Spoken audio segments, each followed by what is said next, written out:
நீங்கள் பார்த்து கொண்டிருப்பது உங்கள் ரேமா டிவி. இது சத்தியத்திற்கு சாட்சி.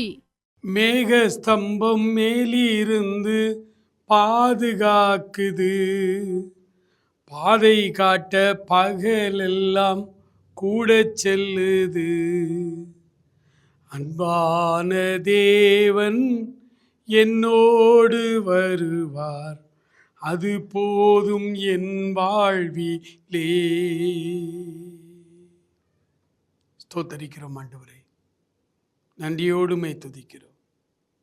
ஒவ்வொரு நாளும் எங்களோடு கூட நீர் வருகிற தயவுக்காக நன்றி செலுத்துகிறோம். எங்களை நடத்துகிற தேவன், வாழ்நாள் முழுவதும் எங்களை பக்கத்துணையும் பாதுகாவலுமாய் இருக்கிற கிருபைக்காய் ஸ்தோத்திரம். இன்றைக்கும் வசனங்களை தியானிக்க போகிறோம். எங்களோடு கூட நீர் பேசும், எங்களை ஆசீர்வதியும். இயேசுவின் நாமத்தில் ஜெபிக்கிறோம் பிதாவே, ஆமேன் ஆமேன். பிரியமானவர்களே, திங்கட்கிழமை தோறும் கானான் பயணம் என்கிற தலைப்பிலே ஆண்டவருடைய வார்த்தைகளை நம்ம தியானித்து கொண்டிருக்கிறோம். இந்த கானான் பயணத்திலே ஆண்டவர் நமக்கு தருகிற ஆகாரம், இது மிக ஒரு அருமையான ஒரு காரியமாக இருக்கிறது. பழைய ஏற்பாட்டுக்கும் புதிய ஏற்பாட்டுக்கும் நிறைய வித்தியாசங்கள் உண்டு. அதை நாம் ஓரளவு அறிந்திருந்தால்தான் வசனத்தை நாம் சரியாய் விளங்கி கொள்ள முடியும். எல்லாம் பழைய ஏற்பாட்டையும் புதிய ஏற்பாட்டையும் குழப்பி இன்றைக்கி நூதன உபதேசங்கள், கள்ள உபதேசங்களே நிறைய வந்துருச்சு, வசனத்தை வச்சுத்தான். அப்படின்னா இந்த பழைய ஏற்பாட்டுக்கும் புதிய ஏற்பாட்டுக்குள்ள வித்தியாசங்களை இந்த டேக்ஸ் அனோட்டேட்டட் பைபிளில் மிக தெளிவாய் அந்த வேதாகம ஆராய்ச்சியாளர் எழுதியிருக்கிறார். அது ஒரு ஆவிக்குரிய ஆராய்ச்சியாளர், ஒரு பெண்டிகாஸ்ட் அனுபவம் பெற்ற ஒரு பரிசுத்தவான் ஒரு ஆராய்ச்சியாளர் தான் அது டேக்ஸ் தான்.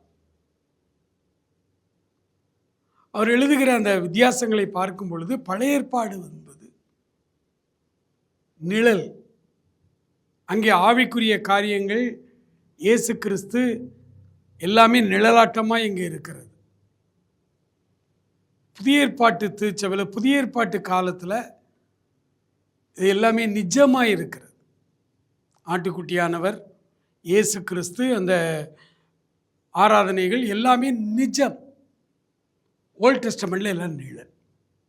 இன்னொரு வித்தியாசம், ஓல்ட் டெஸ்டமெண்ட்டில் எல்லாம் மெட்டீரியலாக நமக்கு விளக்கப்பட்டிருக்கும், ஆனால் அதற்குரிய ஆவிக்குரிய பொருள் எல்லாம் புதிய ஏற்பாட்டில் இருக்கும். ஆகவே புதிய ஏற்பாட்டை பழைய ஏற்பாட்டினுடைய வெளிச்சத்தில் அப்படி வச்சு படிச்சிங்கன்னா சரியாய் நமக்கு விளக்கும். 40 ஆண்டு காலம் வனாந்திரத்தில் விடுதலை செய்யப்பட்ட மக்கள், ஆண்டவருடைய பிள்ளைகளை அவர் நடத்தி கொண்டு வருகிறார். அதுதான் இன்று வரை நம்ம வாழ்க்கையில் ஆண்டவருடைய நடத்துதல்.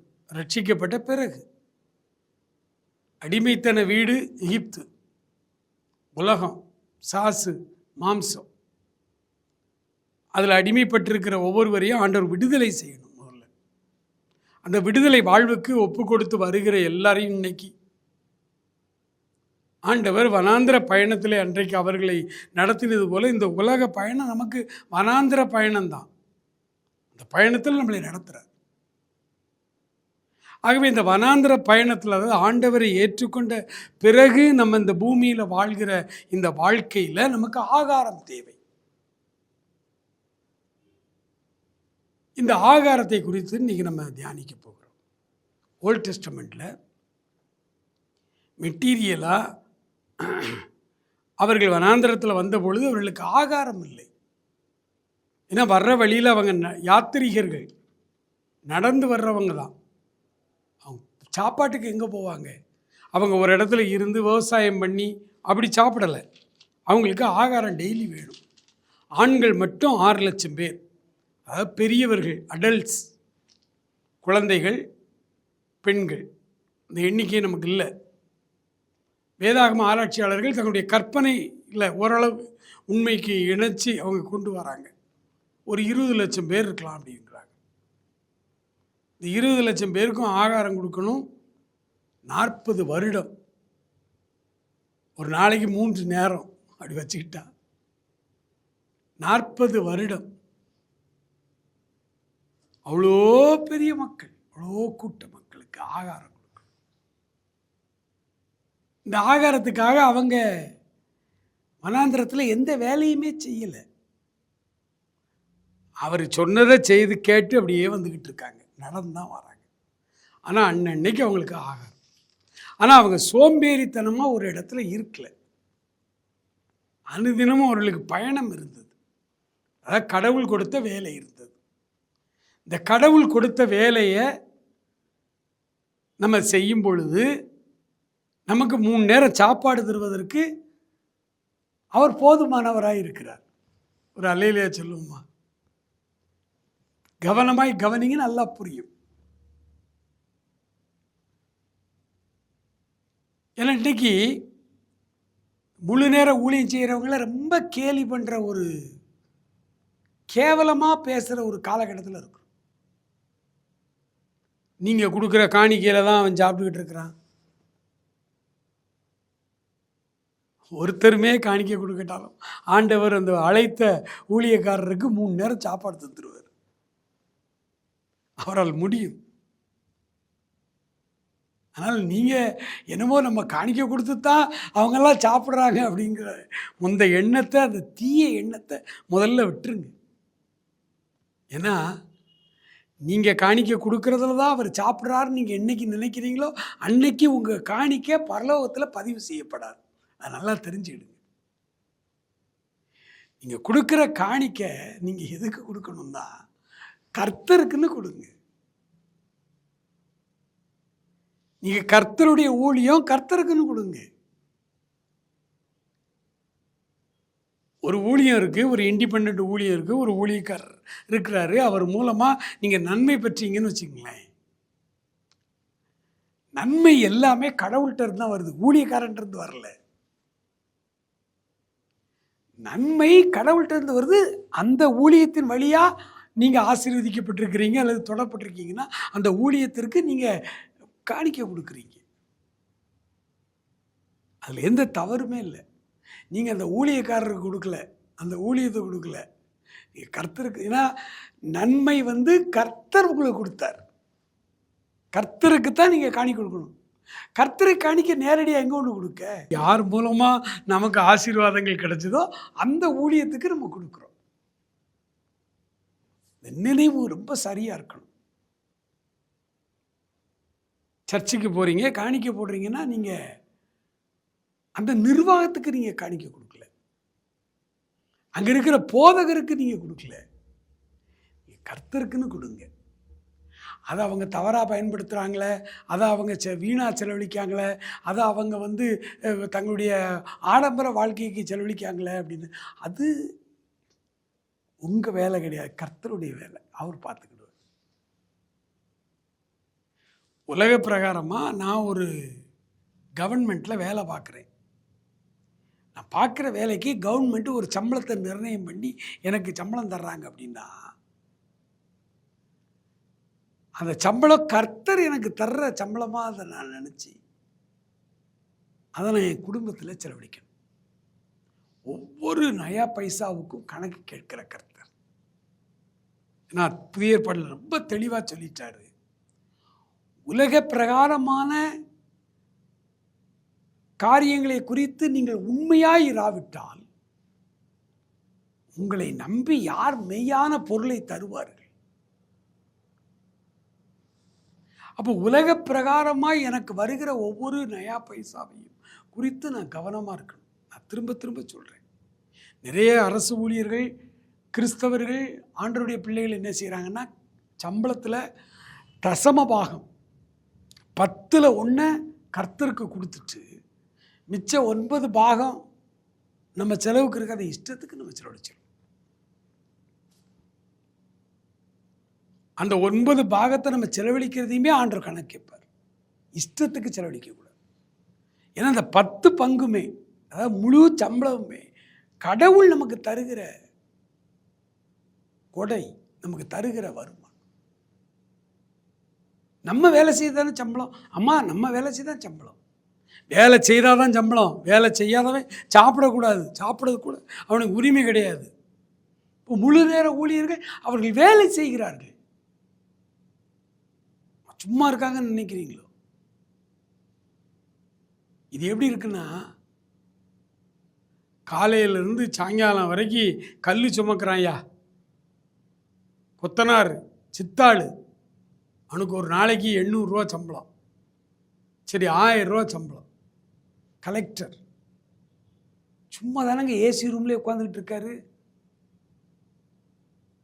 அவருக்கு ஒரு நாளைக்கு 5000 ரூபா சம்பளம். அதாவது 1.5 லட்ச ரூபா மாத சம்பளம். ஒரு நாளைக்கு 5000 ரூபா. ஏசி காரில் வர்றாரு, அலுவலக ஏசி ரூமில் போய் உட்காந்துருக்கிறாரு, கோப்புகளில் கையெழுத்து போடுறாரு, அவருக்கு அவ்வளோ சம்பளம். இப்படி முட்டாள்தனமாக பேசுகிற ரொம்ப பேர் இருக்காங்க.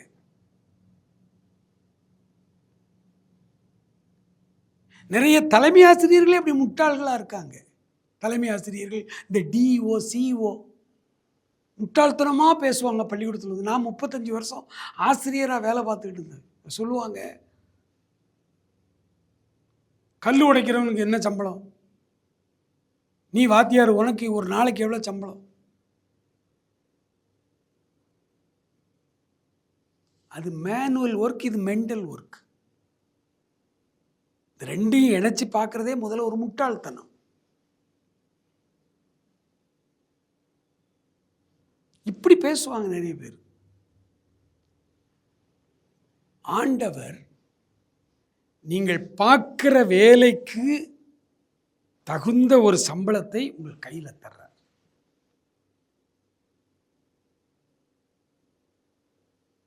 அந்த வருமானம் நீங்கள் வேலை செய்கிறதுனால வர்ற சம்பளம்லாம் நம்ம இஷ்டத்துக்கு செலவழிக்கிறதுக்கெல்லாம் கிடையாது. ஏன்னா நம்ம ஆண்டவருடைய பிள்ளைகள். நான் ஆண்டவருடைய பிள்ளைகளுக்கு தான் பேசுகிறேன். ஏன்னா இது கானான் பயணம். கானான் பயணம் எல்லாத்துக்கும் இல்லை. ஆண்டவரை நம்பி பரலோகம் போகணும்னு சொல்லி பயணப்பட்டு வர்றவங்களுக்கு மட்டும்தான் இந்த செய்தி.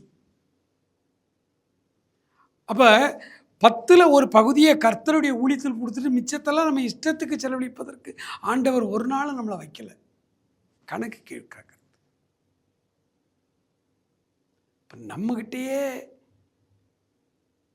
நம்ம கையில் வர்ற காசு கணக்கு கேட்குற ஆண்டவர் முழு நேர ஊழியத்தில் இருக்கிற ஒரு ஊழியக்காரருக்கு உலகமெங்கும் இருந்து ஜனங்கள் கொடுக்கிற காணிக்கையை குறித்து அவற்றை கணக்கு கேட்க மாட்டார் ஆண்டவர்.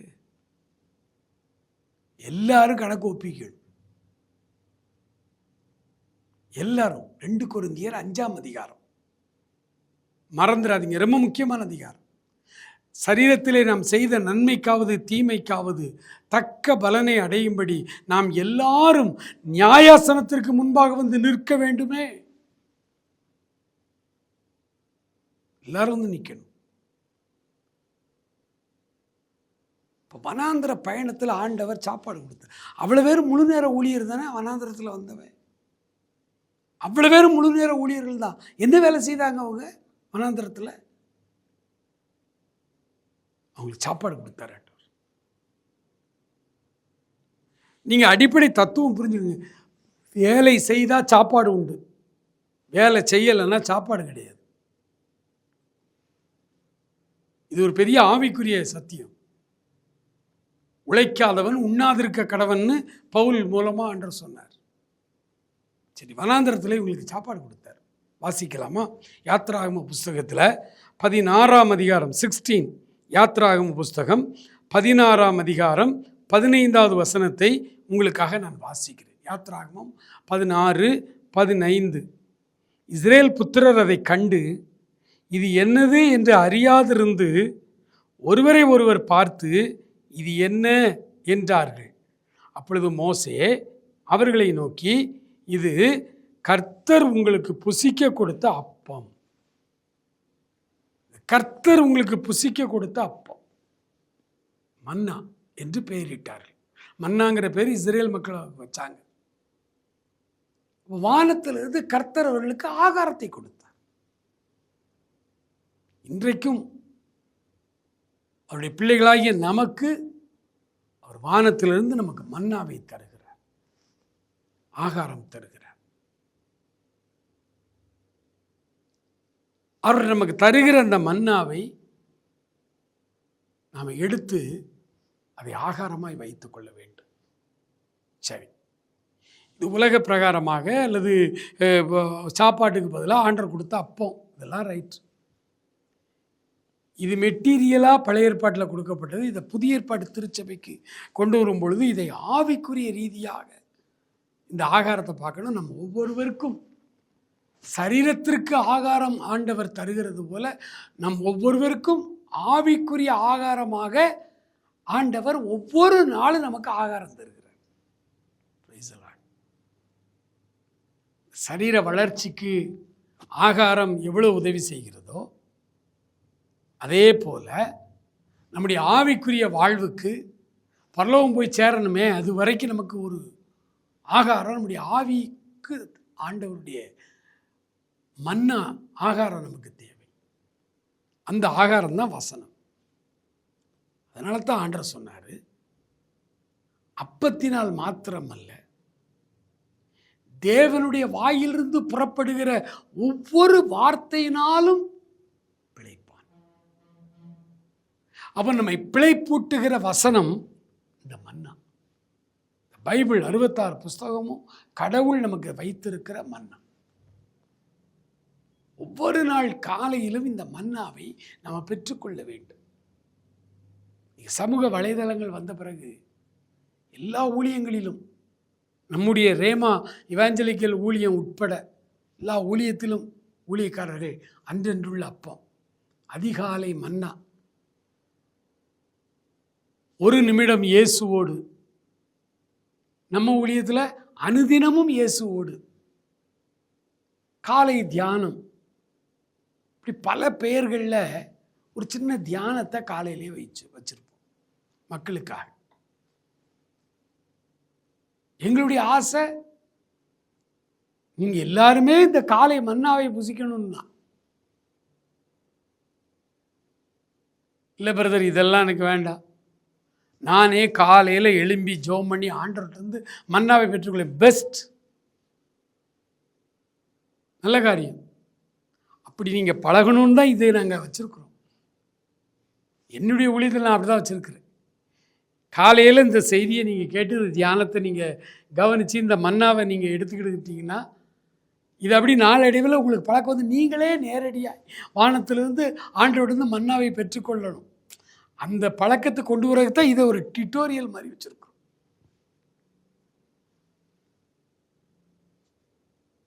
நீங்கள் அப்படி பயன்படுத்தி கொள்ளுங்கள். சரி, அதிகாலையிலே ஆண்டவருடைய மன்னாவை இந்த வேதத்திலிருந்து ஆண்டவர் வசனத்தை நமக்கு தருகிறார். இந்த மன்னாவை குறித்த சத்தியத்தை கொஞ்சம் நம்ம என்ன செய்யலாம், இன்னைக்கு நம்ம விளங்கி கொள்ளலாம். ஒரு நாளும் ஆண்டவர் தருகிற அந்த மன்னாவை இஸ்ரேல் மக்கள் என்ன செய்தாங்கன்னு பாருங்க. இந்த மன்னாவை முதல்ல சேர்த்தாங்க. ஒரு தலைக்கு, ஒரு ஆளுக்கு ஒரு ஓமர் அளவு. அதான் புதிய ஏற்பாட்டில் ஆண்டவர் சொன்னார், அன்றென்றுள்ள ஆகாரத்தை இன்று எங்களுக்கு தாரும். நேற்றைய ஆகாரத்தை இன்றைக்கி வைக்கக்கூடாது, அப்படி வச்சாங்க. இஸ்ரேல் மக்கள் எங்களுடைய இயல்பான ஆசை, நமக்கும் அதே மாதிரி நம்ம இருந்தால் அப்படி தான் பண்ணியிருப்போம். இந்த மன்னாவை வேக வேகமாக சேர்த்து, நாளைக்கு இது வருமோ வராதோ தெரியாது, நம்ம இன்றைக்கே நாளைக்கும் சேர்த்து வச்சுக்கிடுவோம்.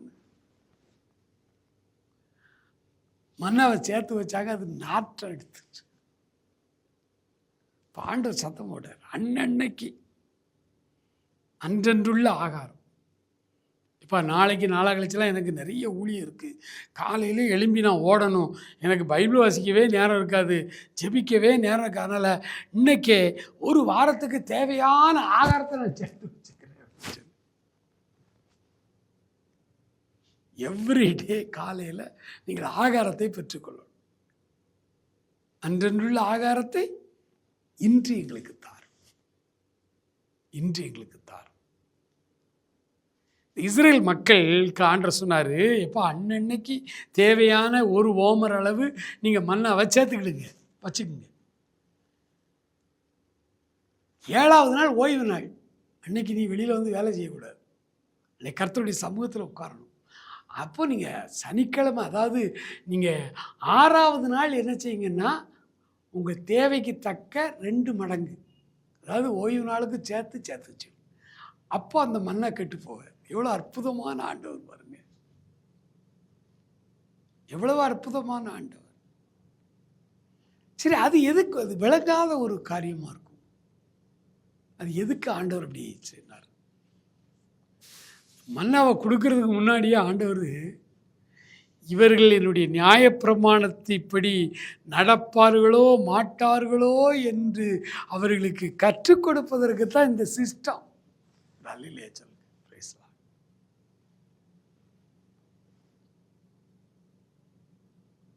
இப்படி சொல்லலாம்ல, அன்னன்னைக்கு தேவையான ஆகாரத்தை அன்னன்னைக்கு சேர்த்துக்கிடுங்க.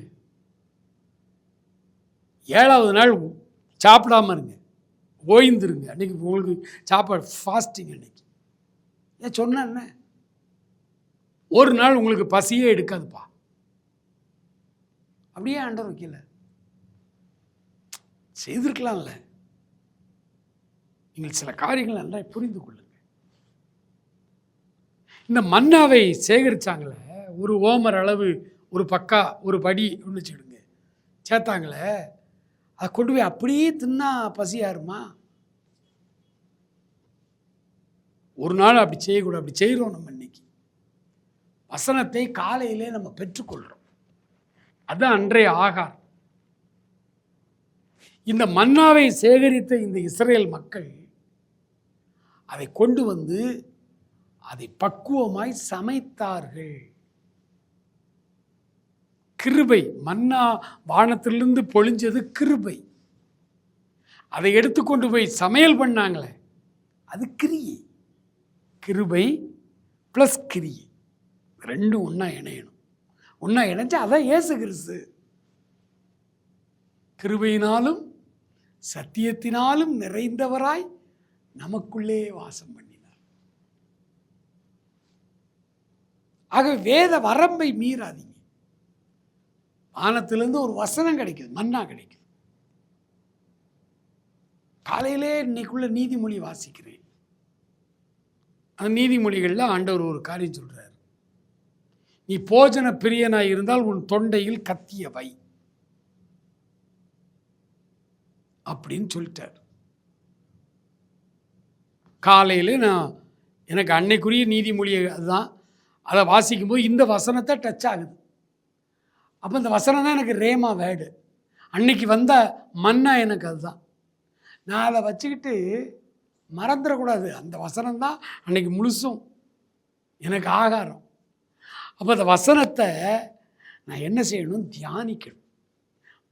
அந்த இஸ்ரேல் மக்கள் மன்னாவை எடுத்துக்கொண்டு போய் அதை குறிப்பிட்ட ஒரு மெத்தடில் போய் சமைச்சாங்க பார்த்தீங்களா?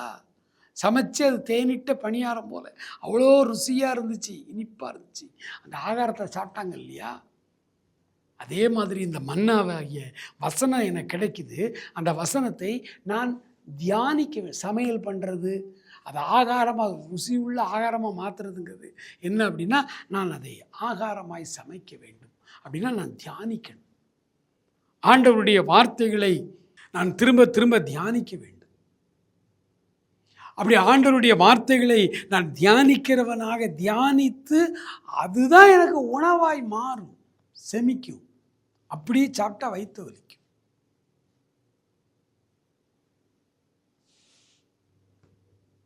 ஆண்டவர் கிருபையாய் என்னை சம்பாதிக்க வைத்திருக்கிறார். எனக்கு மாத கடைசியிலே பணம் தருகிறார்னா அந்த பணத்தை வைத்து நான் அரிசி, பருப்பு, காய்கறி எல்லாம் வாங்கி கொண்டு வந்து அதை அப்படி சாப்பிட முடியாது. அதை நான் சமையல் செய்ய வேண்டும். குறிப்பிட்ட பக்குவத்தில் சமைச்சா தான் சாப்பாடு சுவையாக இருக்கும். அதே போல தான் எனக்கு பெற்றுக்கொள்ளுகிற மன்னாவை ஒவ்வொரு நாளும் நான் என்ன செய்ய வேண்டும்? சமையல் செய்து அதை உணவாய் மாற்றி நான் எனக்கு ஆகாரமாக எடுத்து. அப்போ நீ போஜன பிரியனாக இருந்தால் தொண்டையில் கத்தியவைங்கிற வசனத்தை நீ காலையில் கர்த்தர் கொடுத்தாருன்னா அன்னைக்கு நாளில் நான் சாப்பாட்டுக்கு எடுத்த கருத்தை ரொம்ப கவனமாக இருக்கணும். அன்றைக்கி தான் என் ஃப்ரெண்டு வந்து, என் கையில் நீ கொஞ்சம் காசு இருக்குது, வாடா ஜாலியாக போய் ஒரு ஹோட்டலில் நினச்சதெல்லாம் சாப்பிடுவோன்னு சொல்லி அன்றைக்கி போய் எனக்கு சுகர் இருக்கும், நான் என் கூட சேர்ந்து அல்வா தின்னுக்கிட்டு இருக்கக்கூடாது, காசு இருக்கேன்ட்டு. தாரானேன் அப்படின்ட்டு. அன்னைக்கு நாளில் அந்த சாப்பாடு விஷயத்தில் ரொம்ப கவனமாக இருக்கணும். இச்சையோடு நான் சாப்பிடக்கூடாது. இந்த வசனத்தினுடைய சமையல் பண்ணி அதை பார்த்தீங்கன்னா, அந்த மன்னாவை நீங்கள் சமையல் பண்ணிங்கன்னா அது ருசியான பதார்த்தமாக மாறும். இந்த வசனம் எப்படி மாறும் தெரியுமா? இச்சையோடு எதையும் சாப்பிடாத. ஆகாரம் வயிற்றுக்கு ரொம்ப முக்கியமானது, உடலுக்கு முக்கியமானது. எல்லா ஆகாரமும் நல்ல ஆகாரம் தான். அந்த ஆகாரத்தை இச்சித்து சாப்பிடக்கூடாதுங்க. ஆவலாதியாக திங்கக்கூடாது. உணவு கட்டுப்பாடு ரொம்ப அவசியம். அதான் அந்த வசனத்தினுடைய பொருள்.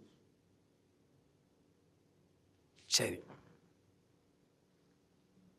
இஸ்ரேல் மக்களுக்கு 40 ஆண்டு காலம் மன்னா கொடுத்தார்.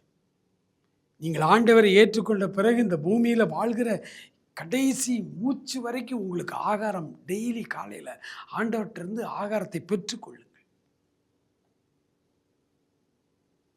ஆண்டவர் இந்த ஆகாரத்தை கொண்டு உங்களை போஷிக்கிற கடவுளாக இருக்கிறார். அதை நீங்கள் முறையான உணவாய் சமைப்பதற்கு ஆண்டவர்கிட்ட கேளுங்க. ஆண்டு எப்படி தியானிக்கணும் ஆண்டவரை. அதுக்குதான் நாங்கள் ஊழியக்காரங்கள் எல்லாம் ஆண்டவர் வச்சுருக்காரு. டியூட்டோரியல்ஸ் யூடியூப்பில் போடுறோம். ஒவ்வொரு நாள் காலையிலும் ஒரு வசனத்தை எப்படி நம்ம அதை தியானிக்கணும்னு சொல்கிறோம்.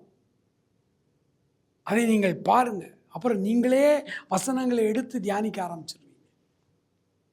ஆண்டவருடைய சமூகத்தில் மன்றாடி ஜெபம் பண்ணுவோம். தேங்க்யூலா. புல்லுள்ள இடங்களில் மேய்த்திடுவார், அமர்ந்த தண்ணீரண்டை நடத்திடுவார், ஆத்துமாவை தினம் தேற்றிடுவார், மரண பள்ளத்தாக்கில் காத்திடுவார்.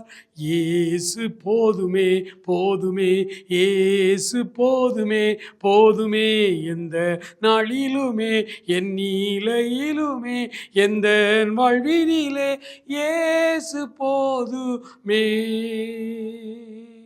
ஹல்லேலூயா ஹல்லேலூயா ஹல்லேலூயா ஹல்லேலூயா. தகப்பனே, எங்களோடு கூட பேசினீரப்பா. நல்ல ஆகாரம் தந்தீராண்டவரே. ஒரு நாளும் காலையிலே மன்னாவை நாங்கள் பெற்றுக்கொள்ளவும், அந்த மன்னாவை நாங்கள் சமைத்து சாப்பிடவும் எங்களுக்கு கற்றுத்தந்த ஆவிக்குரிய சத்தியங்களுக்காக நாங்கள் நன்றி செலுத்துகிறோம். ஒரு நாள் இந்த சத்தியத்தின்படி ஆண்டவரே நாங்கள் காலையிலே மன்னாவுக்காய் காத்திருக்க கர்த்தர்கள் கிருபை தாரும்.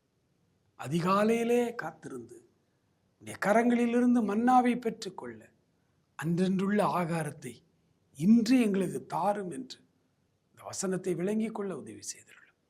எங்களோடு பேசினதற்காய் ஸ்தோத்திரம். இந்த வனாந்திர யாத்திரையிலே, இந்த கானான் பயணத்தில் ஒரு கூட்ட ஆத்துமாக்களை ஆண்டவர் ஆத்துமாக்களோடு நாங்கள் நடந்து வர உதவி செய்யும். ஆசீர்வதியும்.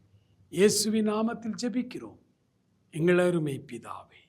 ஆமேன் ஆமேன்.